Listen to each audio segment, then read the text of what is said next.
vibrate. Sound comes from vibration.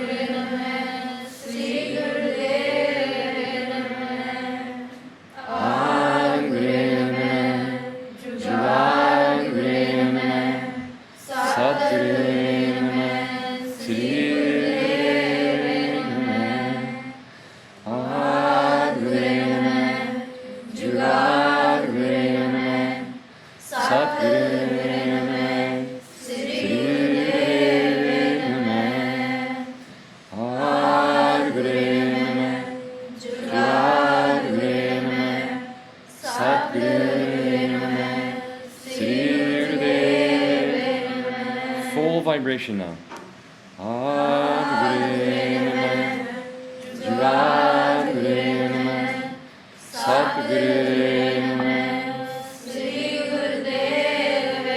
And then inhale. And then exhale and relax.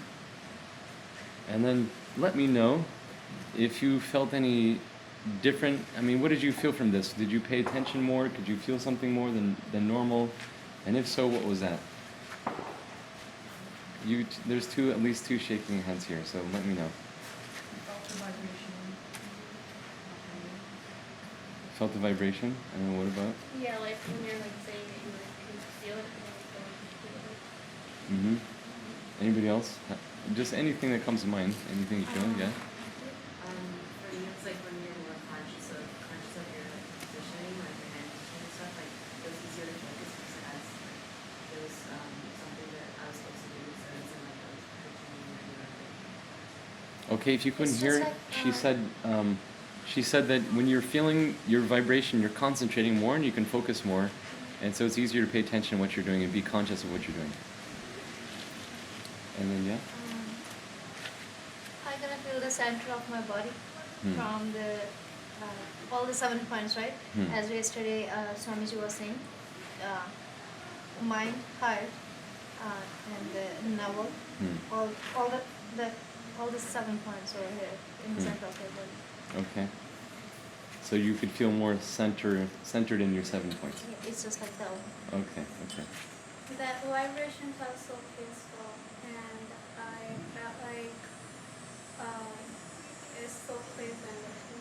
It's so what? Pleasant. Pleasant. Okay. Yeah, I think it's that pleasant and peaceful. Okay. I don't know, but it's just like when, not just for meditating, whenever we are doing part, every time if we're gonna do like this way, because it will be better. So I wasn't planning on saying this, but while we're on the subject, I just wanted to explain a little bit about my idea of my ideal prayer for myself. And that's that we are more than just a physical body, and we are more than just a mind. We have many, many different aspects of us. One you may not have heard of is we're also a pranic being. Prana means the life force. Prana, there are human beings who don't eat food because they can take the prana from the air. So prana is actually what keeps us alive. And in Gurbani it says, "Tu kahe dole praniya." Praniya is actually the word for mortal or human, because we are those beings who take this life essence upon ourselves. This is how we live. This is actually the life behind the life. And there are people who just eat one orange every single, even not in any spiritual community, in the raw food community. There's a lady who's famous, she eats one orange a day. That's her whole diet. And she's so vibrant and so bright when she comes in a room, everybody feels different. So how is she living with so much energy and so much vibrancy? Is through prana. So this is another layer of us as beings. We have a mind, we have a body, we have prana, we have our aura. There's actually 10 bodies that we have, and the physical body is only one of them. And so what is a prayer is when we have, then we have 7 chakras also. And we have 5 gunas. Earth, wind, fire, water, all that. So there's so many aspects to us. Life can get a bit confusing when some of these are not exactly in harmony. That's when we're way off balance. Actually, what we want to do in life is have harmony and balance. And so this prayer, what we're doing with Ardas, is we're trying to align ourselves to be more together with ourselves. Put more of our own pieces together And when we do that, then our thoughts become prayers. Then our intentions become prayers. So there's one saying, why does God not listen to some prayers over the others? Because that person is not sitting up straight and they're not engaging their navel. Okay, that's just one quote to give you a concept of what we're trying to do with prayers. We're trying to really get ourselves together as one focused center. Okay? So that's actually where this came from, to put the hands like this. Because it takes the hands are actually extension of the heart. And so if your heart is broken, some people might feel that they feel a little bit of strain in their arms after that, or your arms get weak.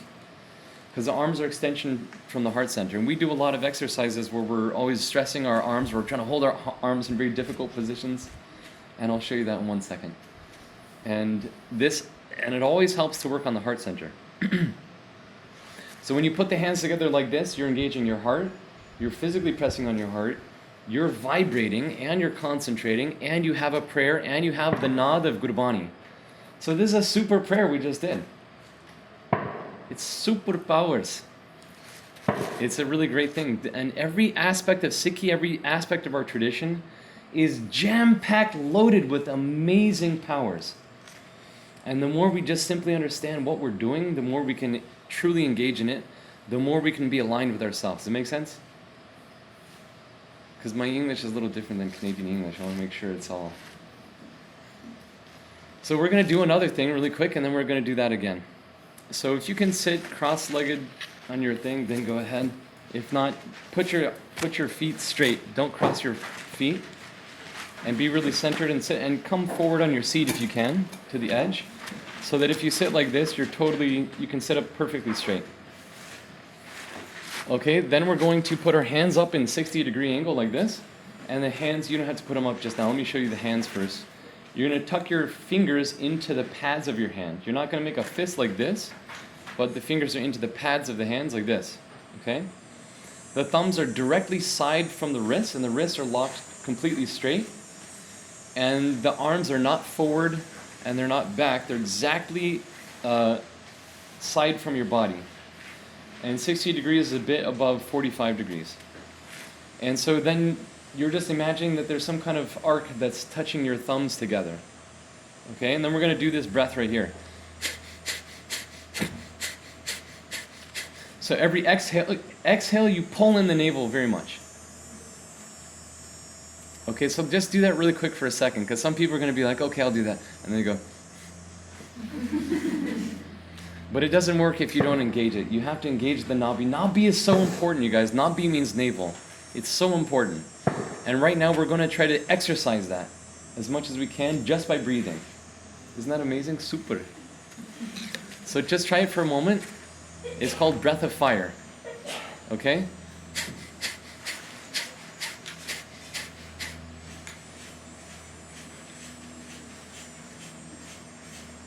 Continue breathing really hard. You sit up real straight. It doesn't change your posture. You don't have to move your body. You just move your belly. And pump it. Exhales like you're hitting your spine with your belly button.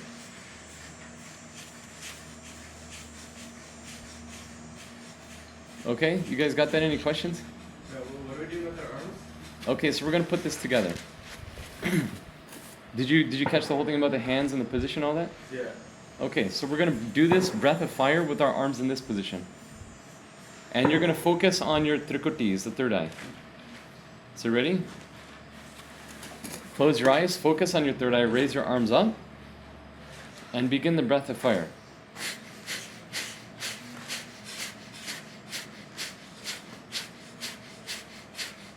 Very powerful breath. Just imagine you're a battery, and the more you pump, the more you recharge your battery system. And the straighter your arms, the better the connection. Elbows are locked. Chin is straight, it's not up or down. Shoulders are relaxed. Elbows locked. And you concentrate on the third eye.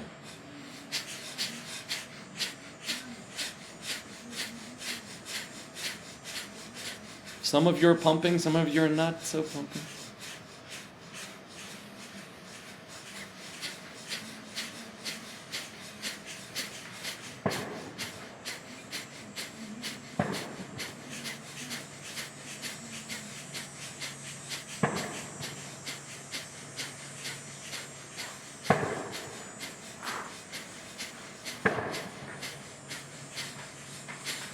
And just get lost into your focus. You focus on your third eye, you breathe powerful, and keep up. Just to be safe, make even more sound with your breath. It should be very noisy now.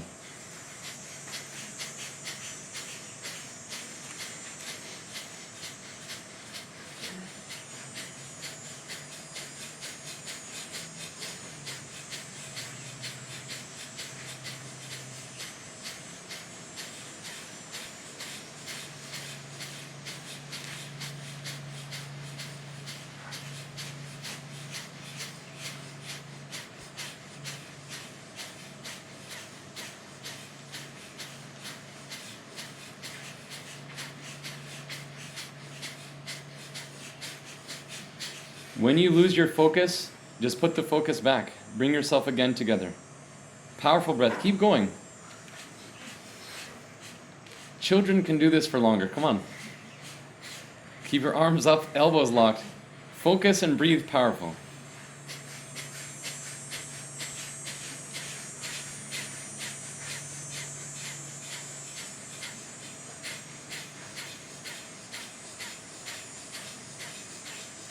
ना सोचो कि मैं इतना कमज़ोर हाँ. Put your arms up straight, come on.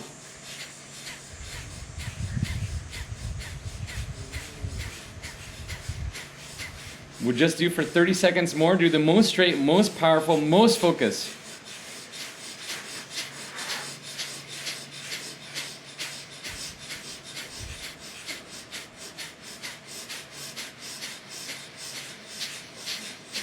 Then hold the arms up straight, lock, inhale your breath, inflate your belly, inhale even more, inhale.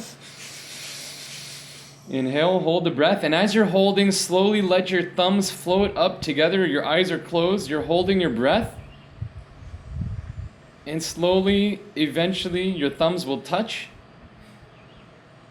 And then exhale and gently sweep your own aura and relax your hands down into your lap.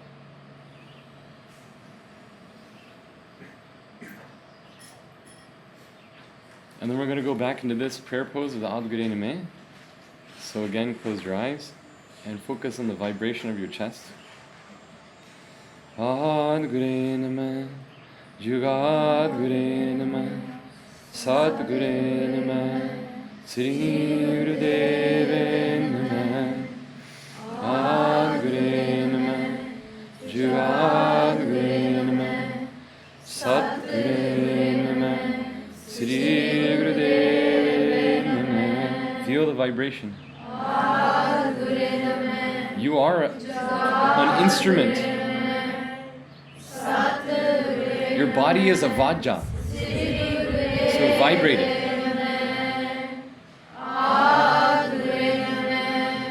You have 10 pounds of pressure.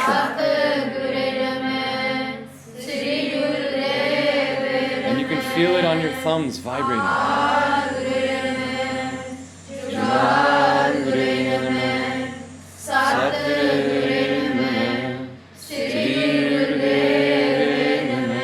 Now pay attention to the meaning.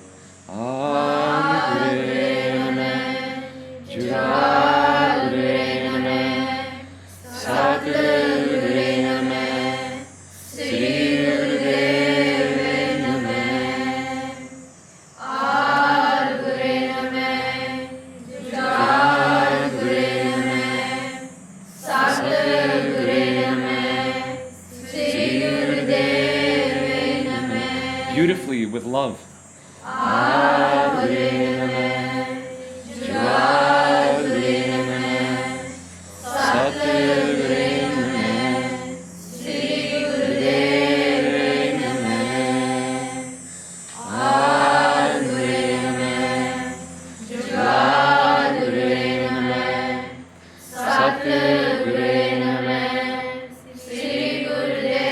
last time, most prem.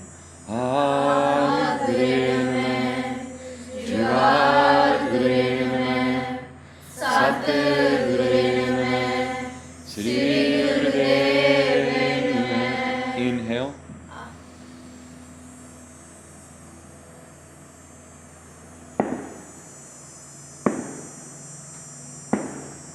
And then relax.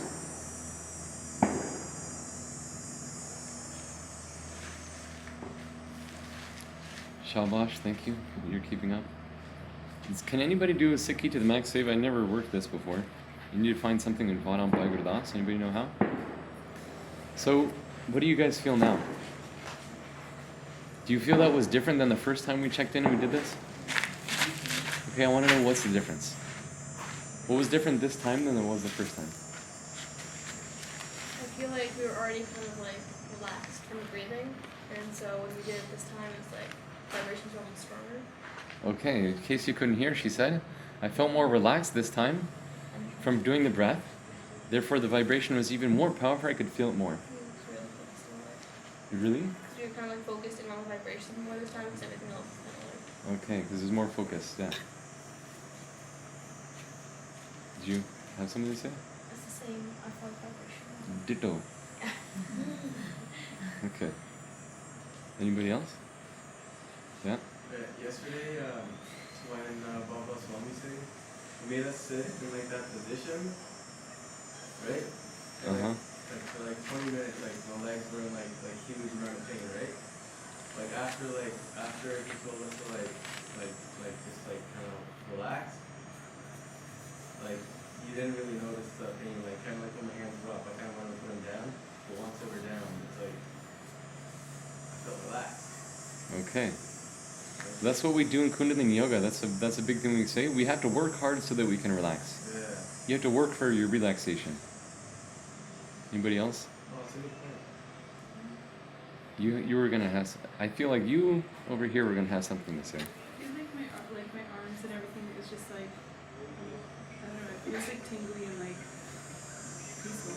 Okay, 1 second. Can you look up Vadam Bhai Gurdas? Var number 1, Podi 14. Okay, say it again. Your arms were tinkling? Yeah, like I feel like my arms were tingling afterwards, and right now it's just. Please, everybody, look this way and say, Waheguru Ji Ka Khalsa, Waheguru Ji Ki Fateh. He got it. Don't worry. Okay. Anybody else? No? The objective of this test was, this was a little spiritual experiment, and the objective is to show it's worth it to do something to get your body in order, because the body is a temple, and all these things that we do in Sikhi is an analogy for the body. Like Hari Mandir Sahib is our heart center. Akal Takht Sahib is the next one up. And so everything that we do, Gondwal Sahib can be said to be the Nabi. So there's many different analogies every Mahapurush is going to give, but everybody knows that Soi Pinde, Jo Brahmande Soi Pinde means whatever is in the universe is inside my body too. If you want to go to Mars, you have to go inside first, and then you can find it. You want to go to Sachkhand, you want to go to Vaikuntha, it's all from the inside somehow. Until you can reach there from the inside, it doesn't make any sense to go search outside. So it's super important that we get inside of our body, we feel our body, we feel this vibration, we feel these things. So that's what I was just trying to show with this small experiment. 14 minutes? Yeah, that's it. Yeah. And so this is from, does anybody not know what Vadam Bhai Gurdas is? You don't know, okay, good. Okay, so Bhai Gurdas, does anybody not know who Bhai Gurdas is? Okay, see, I used to ask, who knows what that is? And then a few people say, Hanji, Hanji, I know. And then I say, okay, good, next. Should ask who doesn't know. Bhai Gurdas is the first #1 historian, Gursikh Sant in Sikh history. He's the one who, when Guru Arjan was reciting Guru Granth Sahib, compiling all the different pothis into one Guru Granth Sahib, Bhai Gurdas was that Gursikh who wrote it all down in his hands. Then Guru Arjan would come after he wrote it, and he would check his work. And Guru Arjan would write underneath it, Shuddh, that you did. That's is exactly correct. So it was Bhai Gurdas and Guru Arjan who compiled the first Sri Guru Granth Sahib. Bhai Gurdas wrote many poems, and this is the 40 podis, 40 vars of Bhai Gurdas. And you can go on searchgurbani.com, and you can click on each one of the 40 vars, and underneath one of the vars will have usually about 20 podis. Podi is like just a shabad. And so there's dozens and dozens and dozens of these shabads from Bhai Gurdas. You may recognize Satgur Nanak Paragatiya Miti Dand Jag Chanan Hoa. It's from Bhai Gurdas. He's one of the only people outside of Sri Guru Granth Sahib who's ever allowed that we can sing his shabads in the Gurdwara. He is the number one historian. In some of his vars, he describes Guru Nanak, and he describes Guru Angad up to Guru Hargobind when he was still alive during the time of 6th Guru. He describes the Sangat, what they looked like, their occupation, their names. He gives you details of the atmosphere of the Guru Sangat. And he's the first source of history we have on Guru Nanak. One time, he was writing all of his vars, and Guru Arjan saw his vars and asked Bhai Gurdas, should we include your writings in the Sri Guru Granth Sahib? So just consider this for a moment. That there was a Sikh in history who the Guru offered to put his writings in the Sri Guru Granth Sahib.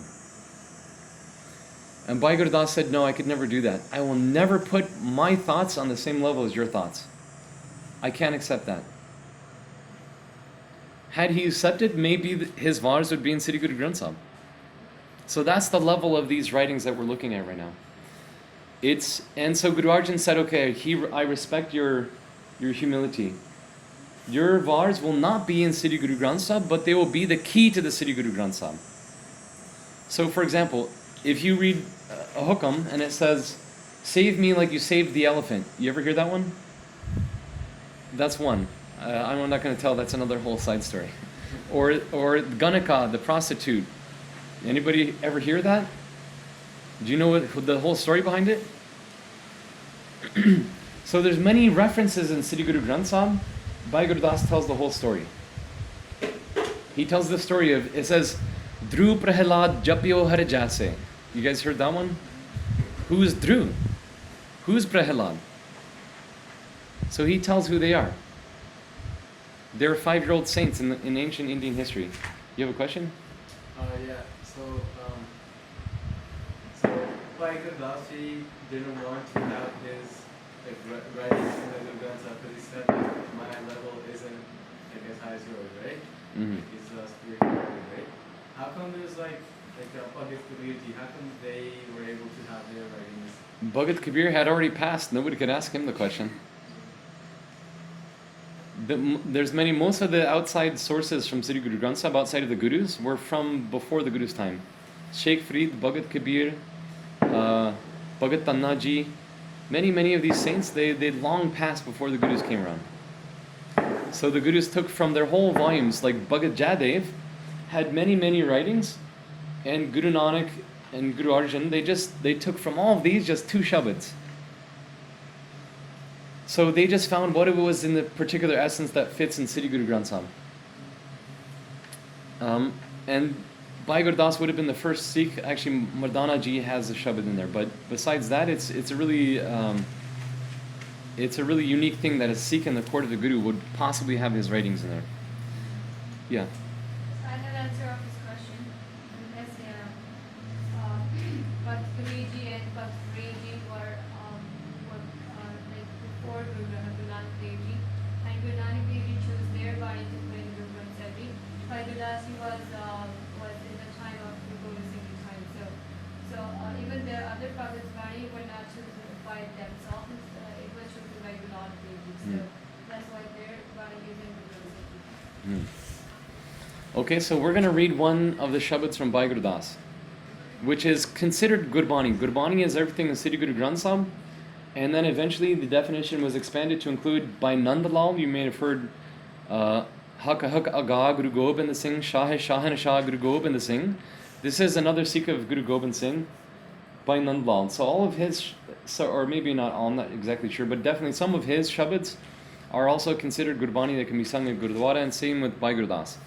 So this one, can we have a lovely volunteer to read the Gurmukhi for us? Okay, can you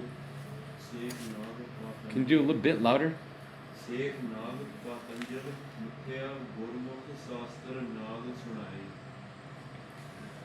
So what this is talking about, it says Gurmukh Patanjali. So Patanjali, Patanjali is way before the Guru's time. Patanjali is the famous one who, actually, let's just stand up for a moment. We can continue talking. It gets too boring, you know? Patanjali is the one who founded the entire, and yeah, if you want to do this kind of stuff, go ahead. This is good gatka. Patanjali is the one who founded the entire system of yoga, Ashtang. Ashtang, you guys have heard of Ashtanga yoga? Ashtang means the 8-limb path, and that's the entire founding of the yogic philosophy. Patanjali wrote the Yoga Sutras. The Yoga Sutras eventually became the entire philosophy of yoga. He's the one who took all of the wisdom. You know, like today, if you say Hindu, we all say, well, that's just, they're Hindus. Well, back in those days, there was no such thing as Hindu. There was just this teacher, and then their ancient lineage behind them, their ancient lineage behind them. It was basically the Indian spirituality. So Patanjali at the time synthesized the great teachings of the time and then put it into volumes and teachings that were considered then the founding of yoga. And so he wrote the Yoga Sutras, which describe the 8-limb path to yoga. The 8-limb path it includes Rehet, because the first of the 2 8 limbs is Yama and Niyama, which just simply means the do's and the don'ts. So we have that too, right? The do's and the don'ts. Rehet ko rehet. So Yama and Niyama is the different word, the more that predates that. It's the same teachings always. You have to if you want to go on the spiritual path, you have to avoid the pitfalls. And you have to go on the golden path. So you have to avoid certain things and you have to go towards other certain things. So it's not that anything's new here. This is timeless. The teachings are all timeless. It's Turki. It comes from somewhere else. So Yama Niyama is Rehet. Then there's Pranayama, which we just did, is the breathing. Pranayama is any kind of breath exercise. Then Asana is like, this is Asana. We're assuming some posture. And when you're sitting in your Chonkri Mat, that's a Sukhasana. And if you sit just on your knees and your heels, that's called, I don't know the Indian word, but it's called rock pose. But there's so many asanas. And then you put your feet like this, that's called lotus pose. So asana means posture. And yoga, nowadays you go to a yoga studio and all they care about is asana, right? Downward dog, breathe into downward dog. Okay, we're going to come up into cobra. And this is all asana, and that's all they care about today. But it's only 1 of 8, right? And these 4 first ones are the very 4 bottom ones. After that is Pratyahar, Dhyana. What's next is, what's the 7th one? Pratyahar, Dhyana. Well, I'm not a yoga expert, so it doesn't really matter. Last one is Samadhi. So Samadhi, everybody's heard that word before, right? Samadhi is what we're trying to do. That's the ultimate end of Sikhi. Samadhi. Jyoti Jyot Samaya. Samana. Right? You merge. So ultimately, the path of yoga is leading towards merging. The same thing the path of Sikhi is doing is leading to merging. And so what this is saying right here is that Patanjali is... you can sit or stand if you want. I was just trying to shake it up a little bit. So, he's supposed to be some kind of ancient incarnation from some divine being, and his shastras are the yoga shastras. How do you go to the next one?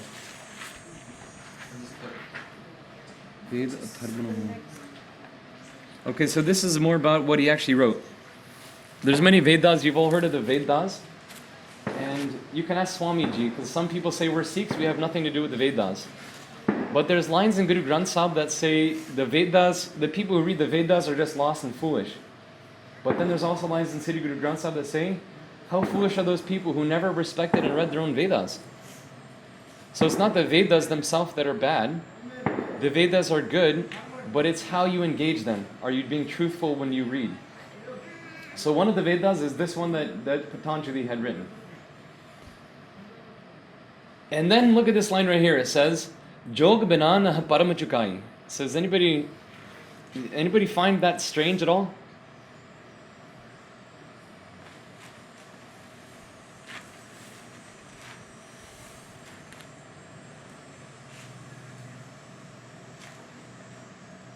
Jog bina, what does it say? Nah param chukai.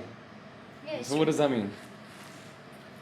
It's written over there. Seems very strange to us, right? Without yoga, you can't get rid of your illusion.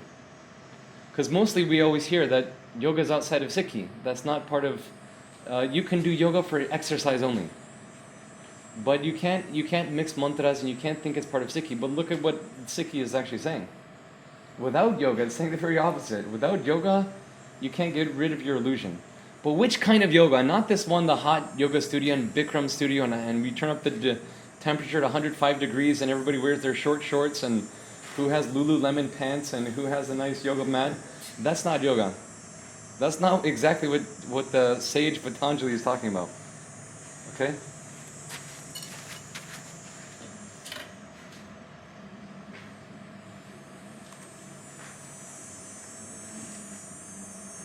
So then he's saying, if that's not yoga, then what is actually yoga?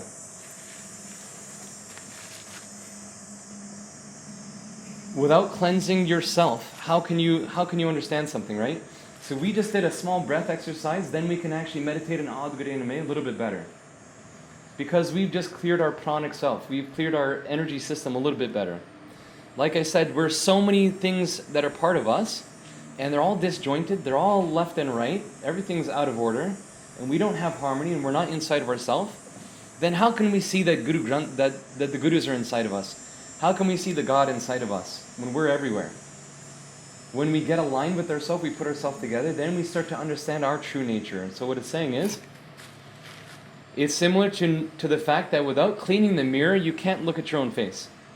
So are you or not the face of the Guru? Are the Sikhs not the face of the Guru? So when you look in the mirror, do you see the Guru? Sometimes you don't see the Guru in the mirror, do you? But even Guru Gobind Singh says, if you can't see me, then look for me in the Guru Sikhs. But then somebody asks, but what if I'm by myself? There's no Guru Sikhs. You know what Guru Gobind Singh said? Then if you want to see me and there's nobody around, what do? You look in the mirror. Then you'll see me. So that takes a lot of meditation, that takes a lot of practice, so that you can realize you are the face of the Guru.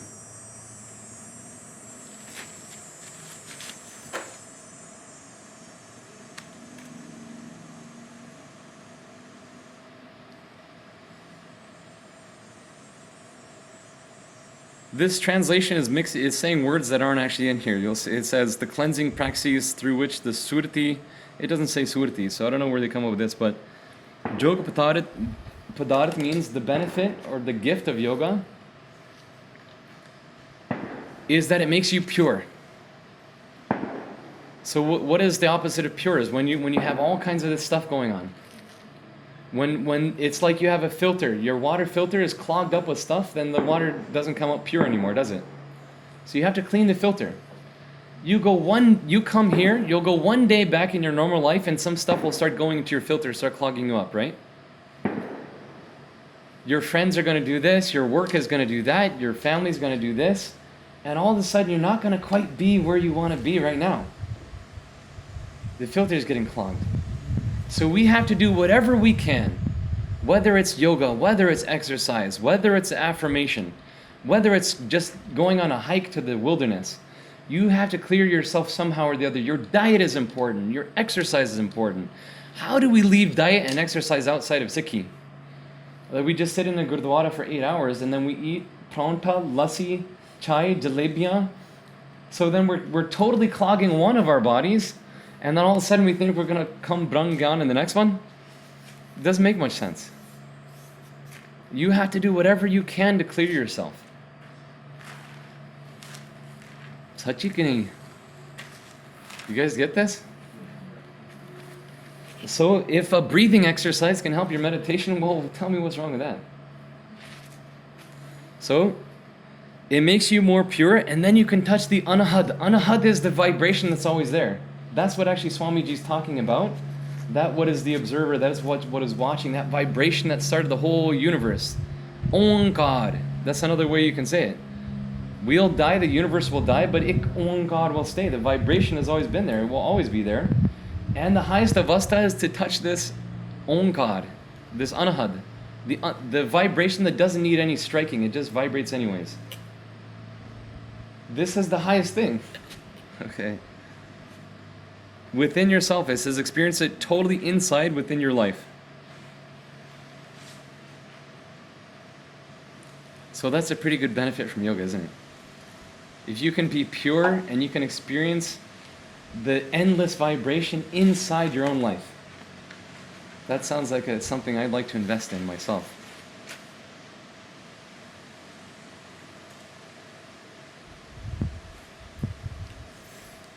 And we've heard Rid, the Siddh, the Known Id, and all these spiritual powers come to you.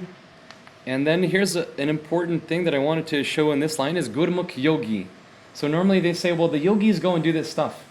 Because many times in Guru Granth Sahib it will say that Guru Nanak met with the yogis and he said, you guys have to stop your yoga practice and just go back to the world and just be householders.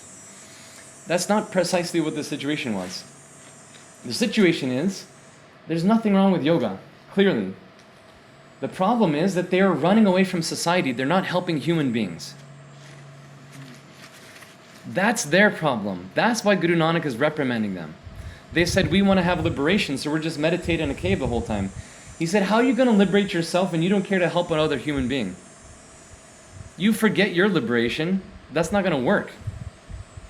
They asked him, how is the world doing? Guru Nanak said, it's in hell. It's burning in fire. And you're sitting here in your cool caves. How dare you call yourself spiritual people? So it's not that they were doing yoga. It's that they weren't helping the humanity. Because if yoga is bad, if a yogi is bad, then how can somebody be a Gurmukhana yogi? Gurmukh yogi.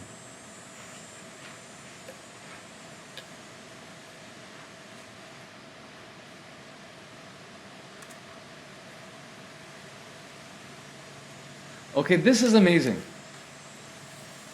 In the Kali Yuga is the darkest of ages. In the previous yugas, you can have enlightened master is a dime a dozen in Satyug. Everybody's enlightened in Satyug. In Kali Yuga, everybody's in darkness. And in order to obtain liberation in Kali Yuga, you need to have the highest guru. Okay, I think we should stand up again. The one who can liberate you in Kali Yuga has to be the greatest gurus. More than Rama, more than Krishna, because Lord Rama and Lord Krishna were from a previous age, whereas easier to liberate people. In the Kali Yuga, it's the most difficult task. So the one who can do that is the greatest of all gurus. And so Guru Nanak is the greatest guru in the whole Kali Yuga. So he's the greatest guru, period. But this is saying that Patanjali also did, he also fulfilled the students in the Kali Yuga. In the Kali Yuga, he gave to his students what people did not get fulfilled in the first 3 yugas. So he also is helping people in the Kali Yuga. So this is telling you the status of Patanjali, who I think is a Sikhi character. He should be in Sikh history. He should be called Baba Patanjali. He should be called Bhai Patanjali. Right?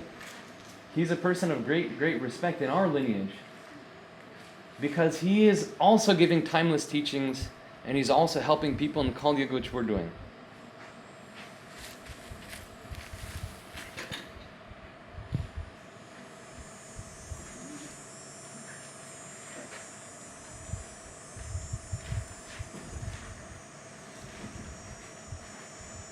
This is basically, I think this means that you have to earn your own benefit. You can't just go to the yoga class and then space out and then, I did yoga. I did meditation, I was in Darbar. You have to do it yourself also.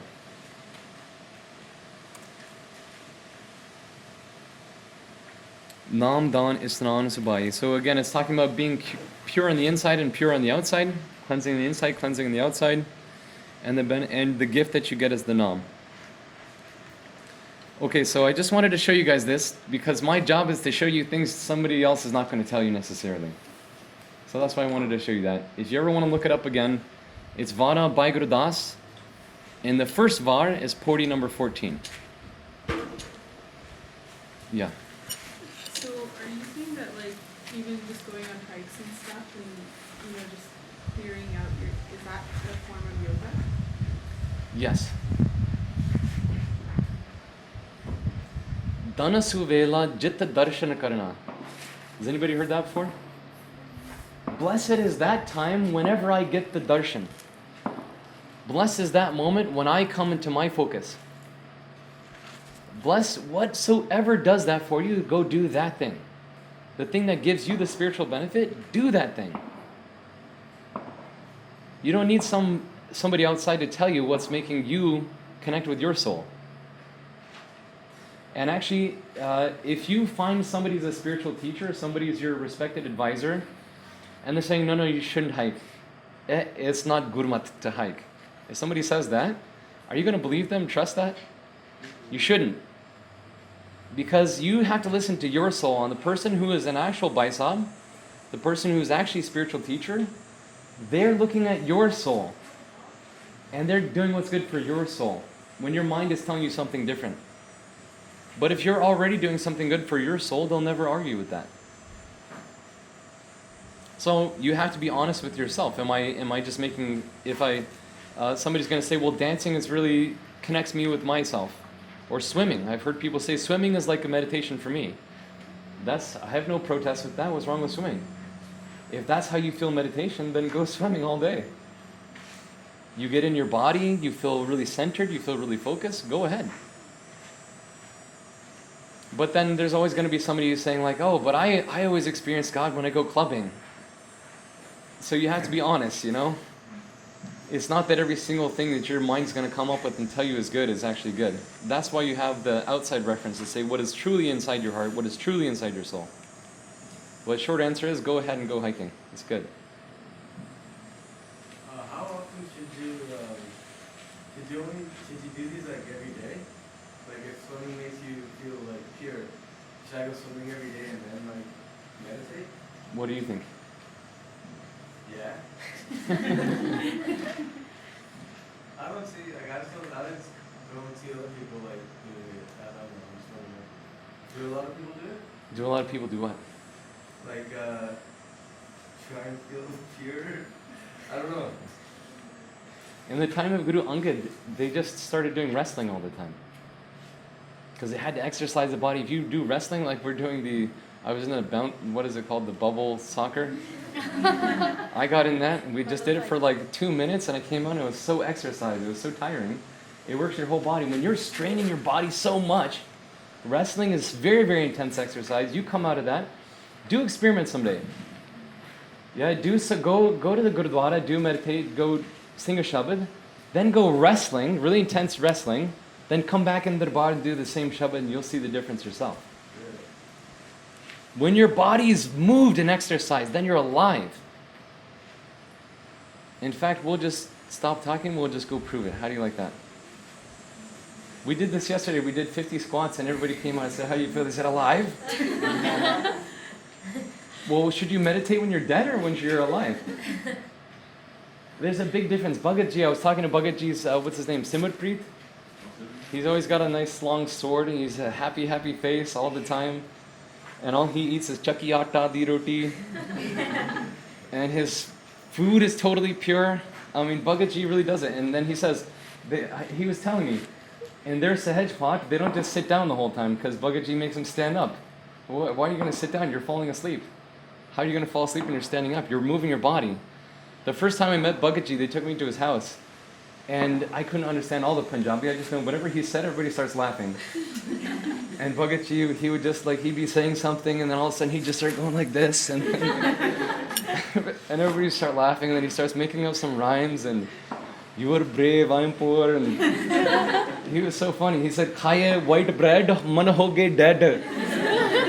I this guy, and then he said like, you guys are all so stiff, you're all so slow. He says, whenever I'm awake, I'm moving. And he sleeps on a wooden board, and he shows us his wooden board that he sleeps on, and he says, even when I'm going to sleep, I'm still shaking. I'm still moving around. And then I wake up and I'm just moving. He's moving all the time. He's always moving somehow. But we should be like statue in the Gurdwara, and we should not talk, and we should be half asleep all the time, and